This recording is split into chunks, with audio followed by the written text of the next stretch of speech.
ਨਗਰ ਨਿਗਮ ਚੋਣਾਂ ਦੇ ਵਿੱਚ ਜਿਹੜੇ ਨਤੀਜੇ ਆਏ ਜਿਸ ਤੋਂ ਬਾਅਦ ਕੌਂਸਲਰਸ ਨੇ ਆਪਣੇ ਵੋਟ ਹੱਕ ਦਾ ਇਸਤੇਮਾਲ ਕਰਕੇ ਮੇਅਰ ਨੂੰ ਚੁਣਿਆ ਤਾਂ ਵੱਡੀ ਚਰਚਾ ਬਣੀ ਰਹੀ ਕਿ ਆਮ ਆਦਮੀ ਪਾਰਟੀ ਆਖਰਕਾਰ ਮੇਅਰ ਦੀ ਸੀਟ ਤੇ ਕਬਜ਼ਾ ਕਿਉਂ ਨਹੀਂ ਕਰ ਸਕੀ। ਬੀਜੇਪੀ 14+1 ਦੇ ਮਾਰਜਨ ਨਾਲ ਸੱਤਾ ਵਿੱਚ ਆਈ। ਮੇਅਰ ਬੀਜੇਪੀ ਦੇ ਅਨੂਪ ਗੁਪਤਾ ਬਣੇ। ਅੱਜ ਸਾਡੇ ਸਟੂਡੀਓ ਪਹੁੰਚੇ ਨੇ, ਉਹਨਾਂ ਦਾ ਸਵਾਗਤ ਕਰਦੇ। ਗੁਪਤਾ ਜੀ ਜੀ ਆਇਆਂ ਨੂੰ। धन्यवाद। ਗੁਪਤਾ ਜੀ, ਚੰਡੀਗੜ੍ਹ ਦਾ ਪਲਾਨ ਹੈ ਕੀ ਹੈ? ਦੇਖੋ, ਪਲਾਨ ਤੇ ਵੀ ਚਰਚਾ ਹੋਏਗੀ, तमाम ਸਮੀਕਰਨ ਦੇ ਵੀ ਚਰਚਾ ਕਰਾਂਗੇ। ठीक है, ਸੱਤਾ 'ਚ ਤੁਸੀਂ ਆਏ ਹੋ, ਮੇਅਰ ਬਣੇ ਹੋ, बिल्कुल। ਤੁਹਾਡੇ ਵਿਰੋਧੀਆਂ ਦਾ ਮਲਾਲ ਹੈ ਕਿ ਸੈਟਿੰਗ ਬਹੁਤ ਵੱਡੇ ਪੱਧਰ ਤੇ ਹੋਈ ਸੀ। किस प्रकार की सेटिंग जी? हमारे 15 थे, हमें 15 पड़े, उनके 14 थे, उनके 14 पड़े। ਐਲੀਗੇਸ਼ਨਸ ਬੇਬੁਨਿਆਦ ਨੇ बिल्कुल बेबुनियाद नहीं।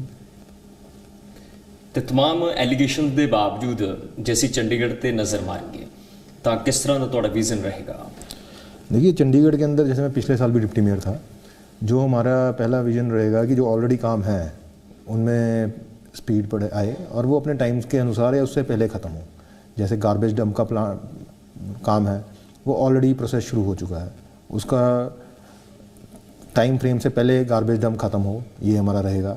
Second, door to door garbage collection, segregation of waste, ये बहुत बड़ा प्लान है हमारा। बहुत अच्छा चल रहा है, 75 to 80% हम ये कर रहे हैं, लेकिन इसको पूरा और 100% हम करेंगे। एक ऐप लाएंगे जिससे लोगों को पता लगे कि मेरी गाड़ी कब आ रही है मेरे घर के बाहर और उसको कब उस गाड़ी को कूड़ा देना है।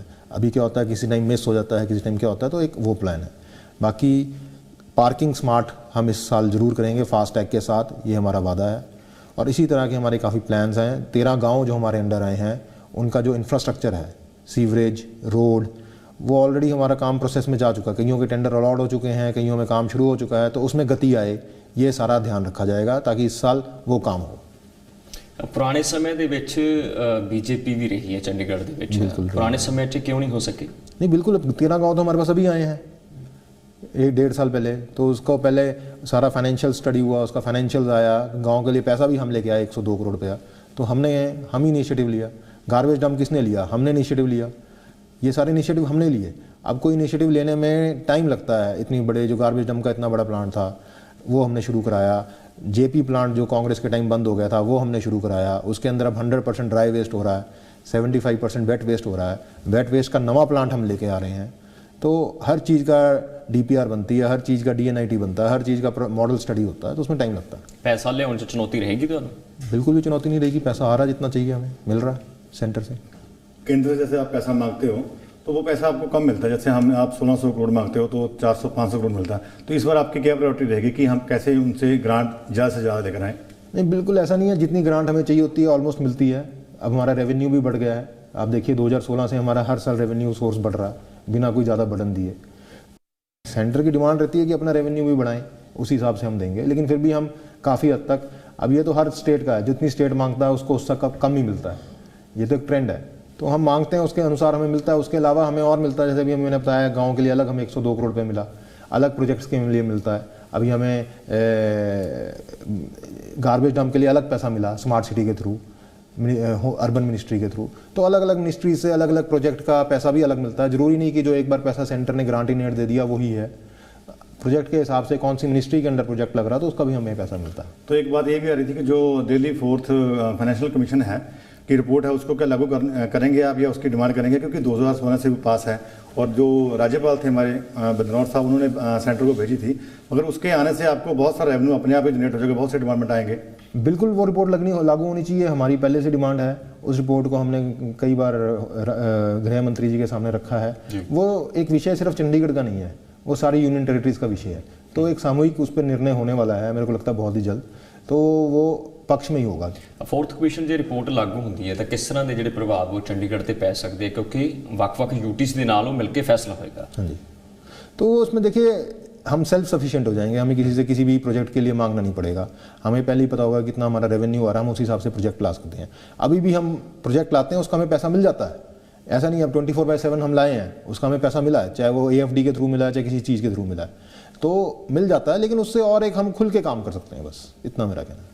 शहर में जो पार्किंग है उसको लेकर बड़ी समस्या रही है। बीजेपी पे भी आरोप लगा कि उन्होंने स्मार्ट पार्किंग के नाम पे उसकी चार्जेस बढ़ाए, मगर आज भी वो स्मार्ट नहीं है। मार्केट में गाड़ी खड़ी करने के लिए जगह नहीं मिलती। क्या आप उसमें सुधार लाएंगे, जो लोगों की सबसे बड़ी समस्या है? बिल्कुल, जैसा हमने कहा, इस बार हम बहुत जल्दी बहुत जल्दी अगले 3 महीनों के अंदर बूम बैरियर के साथ, स्मार्ट फास्ट टैग के साथ पार्किंग का सिस्टम चंडीगढ़ में शुरू होने वाला है। ਚੰਡੀਗੜ੍ਹ ਨੂੰ ਤੁਸੀਂ ਸਿਟੀ ਬਿਊਟੀਫੁਲ ਕੀ ਮੰਨਦੇ ਹੋ? बिल्कुल जी, आप बताइए उसमें क्या कमी है।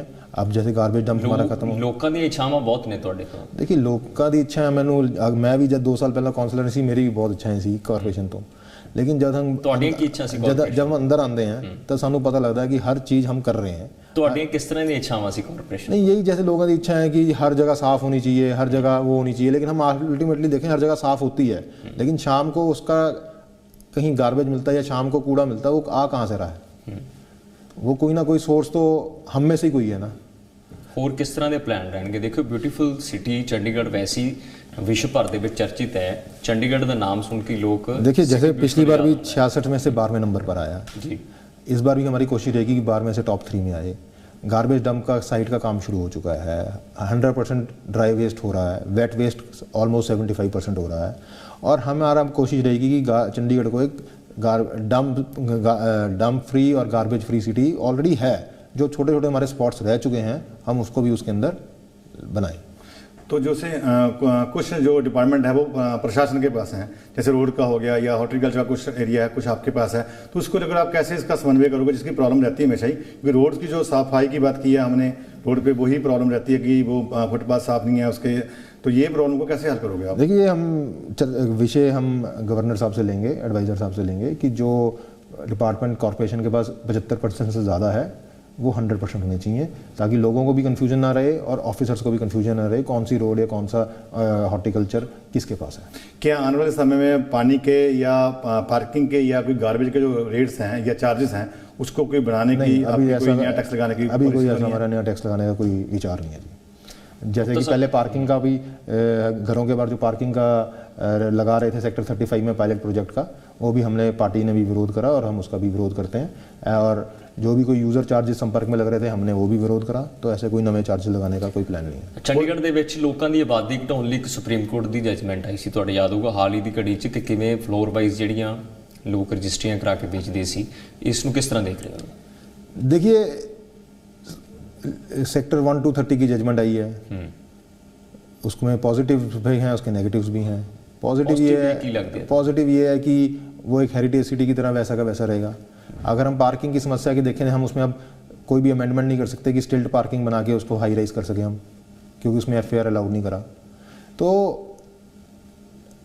फ्लोर वाइज तो वो पॉलिसी कभी अपार्टमेंट एक्ट तो था ही नहीं चंडीगढ़ के अंदर।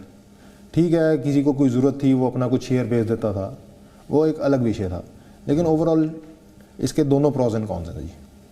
जैसे कहा हम कोई टैक्स नहीं लगाने जा रहे, अभी कोई लोगों पे बोझ नहीं डालेंगे, कोई लोगों को राहत देने की कोई ऐसी आपकी देखिए प्लानिंग हो? राहत अभी हमने दी, पानी के रेट हमने पिछले साल कम कराए जो ऑलरेडी ज़्यादा थे। ठीक है जी, आपके आने के बाद कोई कुछ हो? नहीं, देखेंगे उसके अंदर ज़रूर जी, जो उसके अंदर हम राहत दे सकें हम देंगे, और लेकिन नए टैक्स नहीं लगाएंगे।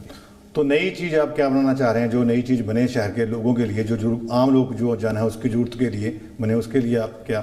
देखिए ऑलरेडी हमारे कम्युनिटी सेंटर हर सेक्टर में है, अब जो गांव आए हैं उसके अंदर नहीं है तो वहाँ हम कम्युनिटी सेंटर बनाना चाहेंगे। एक हम कन्वेंशन सेंटर की बात करते हैं कि हमारे पास सिर्फ एक परेड ग्राउंड है जिसके ऊपर भी हमें टेंट के साथ और उसके साथ वाटर प्रूफ और वेदर प्रूफ बनाना पड़ता है, जिसका बहुत कॉस्ट आती है। अगर चंडीगढ़ के अंदर अपना एक कन्वेंशन सेंटर हो तो चंडीगढ़ एक ऐसा हब है जहाँ हर तीसरे दिन कोई ना कोई एग्जीबिशंस या लोग आना पसंद करते हैं। कोई बड़ा प्रोजेक्ट लियाउण जा रहे हो केंद्र नाल कोलैब? देखिए बड़ा प्रोजेक्ट जैसे स्कूल्स का एडमिनिस्ट्रेशन बना रही है बड़े बड़े, हम बड़ा प्रोजेक्ट वेट वेस्ट का प्लांट लेके आने जा रहे हैं, कोई कन्वेंशन सेंटर लेके आएंगे हम, तो इसी तरह के शहर के अंदर प्रोजेक्ट्स आ सकते हैं। अभी तक तो कितने समय के लिए इंतजार चंडीगढ़ के वासी कर? नहीं, देखिए ऐसा कोई समय नहीं है, हमारे प्रोजेक्ट ऑलरेडी चलते रहते हैं, चाहे वो PGI की एक्सटेंशन हो चाहे और भी कोई प्रोजेक्ट्स हों, ये ऑलरेडी टाइम टू टाइम जिस चीज़ की डिमांड आती है जो एक्सपर्ट्स कहते हैं वो बीजेपी ने इनिशिएट करे हैं। ਤੁਹਾਡੇ ਵਿਰੋਧੀ ਬਹੁਤ ਖਫਾ ਨੇ ਤੁਹਾਡੇ ਤੋਂ कि कांग्रेस ਤੇ अकाली दल ने साड़ी गेम ਕੱਢ ਦਿੱਤੀ। नहीं, किस तरह की गेम कर दी? उन्होंने कैंडिडेट नहीं खड़ा करा, वो सक्षम नहीं थे अपने आप में। अकाली दल एक कैंडिडेट है, क्या बताइए क्या आम आदमी पार्टी को वोट देता है कि बीजेपी को वोट देता हो? नहीं, आम आदमी पार्टी का मानना है कि कांग्रेस ਤੇ अकाली दल ने वाइकआउट किया जो काउंसलर्स ने मेयर चुनना सी। नहीं, मेरे को आप बताइए ना जी, उनका क्या सिद्धांत? उन्होंने दोनों पक्ष रखे कि हम किसी के साथ नहीं हो, पूरे भारतवर्ष में किसी के साथ नहीं हो, चंडीगढ़ की क्या बात करें। ਕੁਝ ਇਹੀ ਵੀ ਗੱਲਾਂ ਸਾਹਮਣੇ ਆਈਆਂ ਕਿ ਕਾਉਂਸਲਰਸ ਇੱਕ ਪਾਰਟੀ ਛੱਡ ਕੇ ਦੂਜੀ ਪਾਰਟੀ ਵਿੱਚ ਸ਼ਾਮਲ ਹੋਏ ਬੀਤੇ ਦਿਨ ਜਦੋਂ ਮੇਅਰ ਚੁਣਿਆ ਜਾ ਰਿਹਾ ਸੀ ਤਾਂ ਉਸ ਵੇਲੇ ਵੀ ਵੱਡੀ ਕੰਟਰੋਵਰਸੀ ਹੋਈ, ਤਸਵੀਰਾਂ ਤੱਕ ਦਿਖਾਈਆਂ ਗਈਆਂ। ਇਸ ਪੋਲਿटिक्स ਨੂੰ ਕਿਵੇਂ देखते हो? नहीं देखिए, हमारा कोई काउंसलर दूसरी पार्टी में ना गया और ऐसा कोई नहीं है। दूसरी पार्टी का कोई गया हो इसके बारे में मैं कमेंट नहीं कर सकता। हमारे काउंसलर हमारे साथ थे पूरा टाइम। ਅੱਛਾ, ਆਮ ਆਦਮੀ ਪਾਰਟੀ ਨੇ ਜਿੰਨੀ ਟੱਕਰ ਦਿੱਤੀ ਕਿਵੇਂ ਦੇਖਦੇ ਹੋ? नहीं टक्कर की है जी, उन्हें तो 14 काउंसलर हैं, 14 वोट पाई। हमारे 15 काउंसलर हैं, हमारी 15 वोट पाई। पिछले साल भी उनकी 13 पड़ी, हमारी 14 पड़ी। हमारा एक काउंसलर ज्वाइन करा, तो इसमें कोई हम इतना वोट नहीं देखते हैं।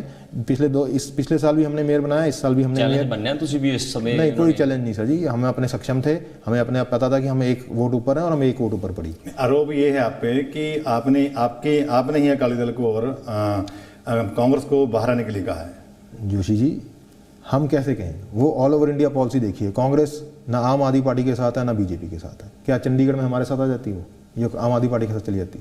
अकाली का आप देखिए, पंजाब में हमारे साथ अलायंस नहीं है आम आदमी पार्टी के भी विरोध में, तो इसमें तो ये बेबुनियाद है। दूसरा ये है कि जब से कोई भी हाउस की मीटिंग होती है उसमें ये जो आपके विरोधी हैं वो काफ़ी हंगामा करते हैं और मीटिंग में जो भी प्रस्ताव है उनको पास होने के लिए भी मुश्किल पैदा करते हैं। उसको आप कैसे मैनेज करोगे? नहीं देखिए, विरोधियों का हंगामा करना उनका काम है, हमारा काम है हम अपना काम अच्छे से करें। उनको कोई काम हमारा अच्छा लगता है वो साथ दें, नहीं लगता तो वो विरोध करते हैं। लेकिन हम अपील करते हैं कि चंडीगढ़ की भलाई के लिए सारे मिलकर चंडीगढ़ के एजेंडा पास कराएं, और जो कि होते भी रहे हैं। किसी एक आधी मीटिंग में हुआ है, लेकिन तकरीबन हम सब मिलकर ही काम करेंगे और मिलकर आगे हाउस चलाएंगे। ਤੇ ਭਾਸ਼ਾ ਦੇ ਆਧਾਰ ਤੇ ਕਿਵੇਂ ਦੇਖਦੇ ਹੋ? ਦੇਖੋ, ਵਨ ਨੈਸ਼ਨ ਵਨ ਲੈਂਗੁਏਜ ਦਾ ਜ਼ਿਕਰ ਕੇਂਦਰ ਦੀ ਸਰਕਾਰ ਤੁਹਾਡੀ ਐਨਡੀਏ ਕਰਦੀ ਹੈ, ਤੇ ਚੰਡੀਗੜ੍ਹ ਦੇ ਵਿੱਚ ਤੁਹਾਨੂੰ ਕੀ ਲੱਗਦਾ ਹੈ कि ਕਿਹੜੀ ਭਾਸ਼ਾ ਨੂੰ ਪ੍ਰਾਇੋਰਟੀ ਦੇਣੀ ਚਾਹੀਦੀ है? देखिए, चंडीगढ़ एक ऐसा शहर है जिसकी बाउंड्री भी पंजाब और हरियाणा के साथ लगती है, और एक आज ऐसा शहर बन गया जहाँ के देश के हर प्रदेश के लोग चंडीगढ़ में आते हैं। तो एक हिंदी तो हमारी जैसे मातृभाषा एक देश की भाषा है, उसके साथ पंजाबी आज चंडीगढ़ के लोग पंजाब की भाषा भी, क्योंकि पंजाब लगती है, हरियाणा के साथ हिंदी लगती है, तो ये 2 लैंग्वेजेस चंडीगढ़ के अंदर प्रमुखता के साथ देखी जाती हैं। जैसे आप पहली बार पार्षद बने और पहली बार मेयर बने हैं, तो आपके मन में भी कोई बात होगी कि मैं चंडीगढ़ के लिए ये करना चाहता हूँ, तो आपका क्या ड्रीम था चंडीगढ़ को लेकर के? देखिए, जैसे स्वच्छता के अंदर हम मैं पिछली बार डिप्टी मेयर था तो हम 66 में से 12वां में आए, फिर से हम टॉप 3 में आएंगे। प्लस लोगों को एक हैज़ल फ्री कॉरपोरेशन से काम हो, यही हमारी एक प्रायोरिटी रहेगी, और लोगों का हम साथ चाहेंगे कि लोगों का भी सहयोग रहे ताकि हम मिलकर एक अच्छा काम कर सकें। पीने के पानी को लेकर जो बात होती थी, जो सप्लाई है उसको लेकर 24 आवर की सप्लाई की बात हो रही थी, तो उसको लेकर आपने क्या प्लान है आगे? देखिए, 24/7 का जैसे आपको मालूम होगा कि अग्रीमेंट साइन हो चुका है। अब वो टेंडर फ्लोट होगा, कौन सी कंपनी वो सारा करेगी। चंडीगढ़ को बसे 60 साल हो गए हैं, सारी पुरानी पाइपलाइन है, कोई कहीं से लीकेज है, कहीं से क्षमता कम हो गई है, वो सारी चेंज होगी, जिससे लोगों को एक कंटिन्यूस और 24/7 और राउंड द क्लॉक पानी मिलेगा, चाहे वो किसी भी, और प्रेशर के साथ आएगा। चाहे अभी क्या कहीं जगह समस्या आती है कि 2nd फ्लोर पर नहीं चढ़ता, तो ये सारी समस्याएं हल हो जाएंगी, जिसके लगता है कि चंडीगढ़ का नाम 24/7 अभी तक पूरे देश में कुछ मात्र ही शहरों में होगा। अगर ऐसा हम जल्दी इम्प्लीमेंट करने में सक्षम रहते हैं तो बहुत बड़ी कामयाबी होगी। जो चंडीगढ़ को लेकर आपके प्लान थे, क्या वो 1 साल में पूरे कर सकोगे? देखिए, मैंने पहले भी कहा है, हम 1 साल में जितना हो सकेगा हम करेंगे, लेकिन हमारी भाजपा 5 साल के लिए आई है। पिछले साल भी भाजपा का मेयर था, इस साल भी भाजपा का मेयर है, और अगले 3 साल भी भाजपा का मेयर रहेगा। तो भाजपा का जो भी एजेंडा है हमारा, वो पूरा होगा, चाहे वो पिछले सरबजीत कौर जी ने करा हो, चाहे अनूप गुप्ता ने करेगा, चाहे आगे कोई भी करेगा, तो भाजपा सारे अपने एजेंडे पूरा करेगी। ठीक है, आखिरी सवाल रहेगा, चंडीगढ़ ਦੇ ਵਾਸੀਆਂ ਤੋਂ किस तरह का सहयोग ਮੰਗਦੇ ਹੋ? मैं चंडीगढ़ ਦੇ ਵਾਸੀਆਂ ਤੋਂ यही सहयोग ਮੰਗਦਾ ਹਾਂ कि चंडीगढ़ ਨੂੰ स्वच्छ बनाने वास्ते साਡਾ सहयोग दो। अपना जो कर्तव्य है कि हमने कहीं भी किसी की प्लेस पे कूड़ा नहीं गिरना है, या हम अपना कर्तव्य पूरा करने में आगे बढ़ेंगे, और कुछ कमी रहेगी तो आप हमें बताएं, हम वो भी पूरा करेंगे। लेकिन हम आपका सहयोग भी चाहते हैं इस दिशा की ओर, ताकि हम सब मिलकर चंडीगढ़ को टॉप 3 में लेके आए। 66 में से हम 12वें पे लेके आए, क्योंकि कहीं भी आप देखिए, बिना लोगों के सहयोग से, बिना RWs के सहयोग से, बिना मार्केट वेलफेयर एसोसिएशन के सहयोग से कोई भी शहर आगे नहीं बढ़ सकता। हमें सबका सहयोग चाहिए, सबका साथ चाहिए। बहुत शुक्रिया गुप्ता जी, नवे टास्क ਲਈ ਤੁਹਾਨੂੰ ਸਾਡੇ ਵੱਲੋਂ ਮੁਬਾਰਕਾਂ ਵੀ।